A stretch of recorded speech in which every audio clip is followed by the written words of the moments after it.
What's good, everybody? It's your boy, O'Shea Duke Jackson, back at it again with another episode of The Celebrity Junk. Recently, Dr. Umar Johnson appeared on The Breakfast Club. And after that, as you know, him and Charlamagne the God are cool. He was on another show, all right? I think it's called Hell on Wheels or something like that. Charlamagne the God is affiliated with a lot of different podcasts and things that he participates in. So that's probably how Dr. Umar got there, okay? And a question was asked about Dr. Umar's marital situation, okay? I would like to play that right now, and then I'm going to come back and we'll talk about it. Dr. Umar, it's rumored that you have more than one wife. I don't know if that's true or not. I've never been married. Oh, okay. That wasn't... But I will have 2 queens. All right. Yes, sir. So is polygamy more realistic? I think we have to understand that monogamy is not natural to alpha males. This is not only I'm baiting true. That's when you lost me there, man. This is not only true amongst human beings, even within the animal kingdom. Okay. The alphas tend to have more than one spouse. And if you also look at women, as much as they may chide polygyny, many women will date an alpha male with another woman if she's attracted to him. Just look at the amount of women who date married men, but at the same time say they're against plural marriage. Mm. Whenever a dude quotes the animal kingdom when he's talking about sex, that dude's f***ing. All right, so you heard what he had to say there. Okay, Dr. Umar says he is an alpha male. So because he is an alpha male, he either deserves to have more than one woman, or that's how it always is, even in the animal kingdom.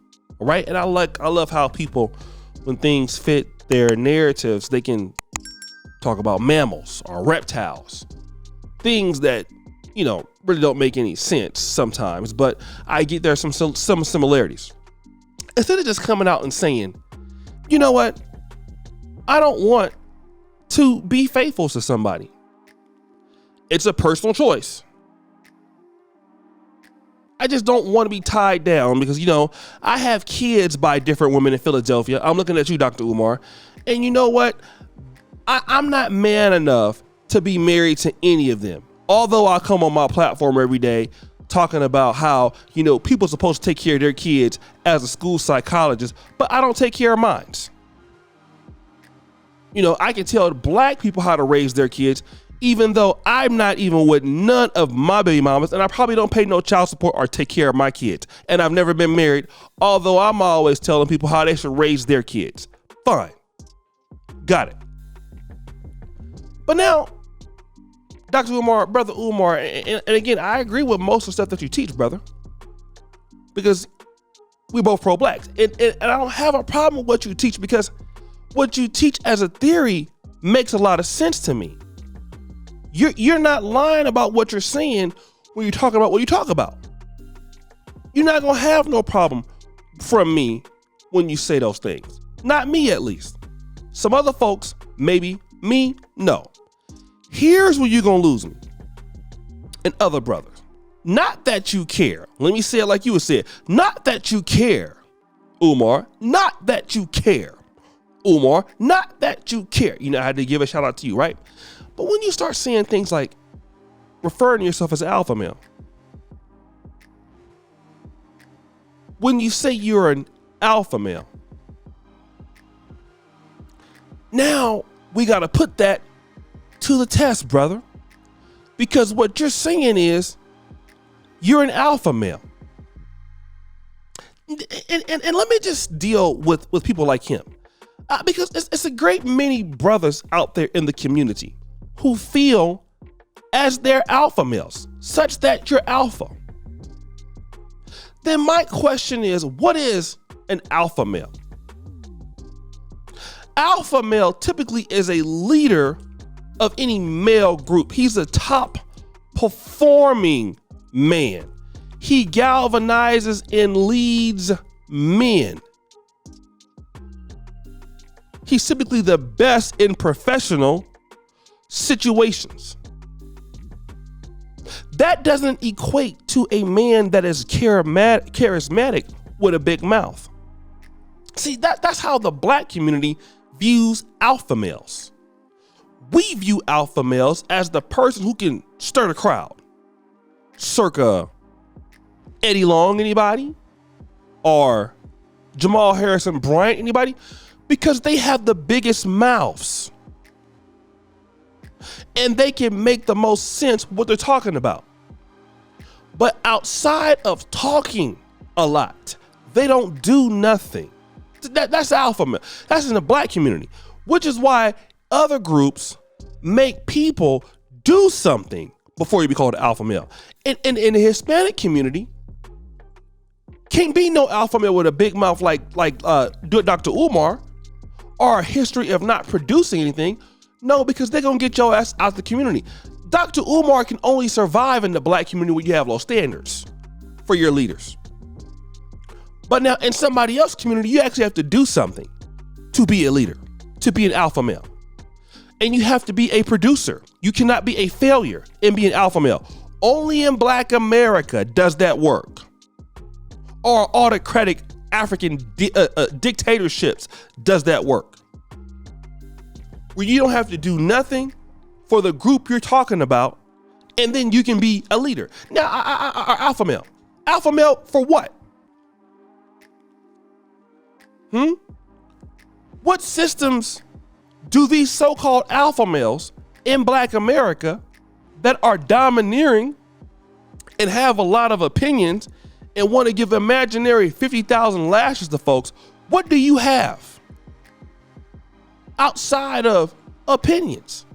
And see, that's why I don't go around trying to call myself an alpha or any of that kind of stuff. If you're a person that produces, people gonna see it. If you bring infrastructure, people gonna see it. The problem is with Umar, he don't bring nothing. But you want to be called an alpha. Alphas do their talking with their work, brother. And that's something that you're going to see a lot of black men. And this is not, and I hate to say this, some of the best black men that I know ain't the most charismatic people. They don't waste their time talking nonsense either, though. Because when you hear them talking, they speak with their results. You see, that's what they do. They speak with results. What they do, you see it. All right? Unfortunately, the black community ain't moved by people like that, though. We're moved by people who don't do nothing, don't provide any resources, don't do any intellectual heavy lifting. And that's a lot of pastors in the black community too. Because a lot of pastors in the black community, they can get up there and hoop you to death every Sunday. Oh, but they can get up there. I mean, you get them 3 or 4 mics like Reverend Leo Daniels back in the day, they can hoop you to death. And then what they can also do is sleep with all the women in the church too. They good at that. Oh yes. Hoop you to death. Jesus is coming back and whooping this, that, and the other. They sure can. And then in the church administration, after they get through breathing, hooping and hollering and getting throat polyps, they can't do a goddamn thing Monday through Saturday in the church. Outside of beg for donations and drive Cadillacs and have a nice house and nice suits. But other than that, they don't do nothing but run their mouth. Don't want to work. Ain't trying to work. Y'all don't hear me. I'm sounding just like y'all, huh? You don't produce anything that you're talking about, but you're an alpha male. And the black community, an alpha male is somebody who's a loser. If you let Umar tell it. If you let Umar tell it, an alpha male don't gotta do nothing. Nothing.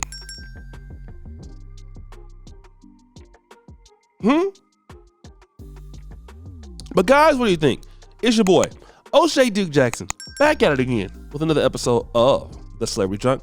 Appreciate you for all that you do. Subscribe, hit the bell. We're out.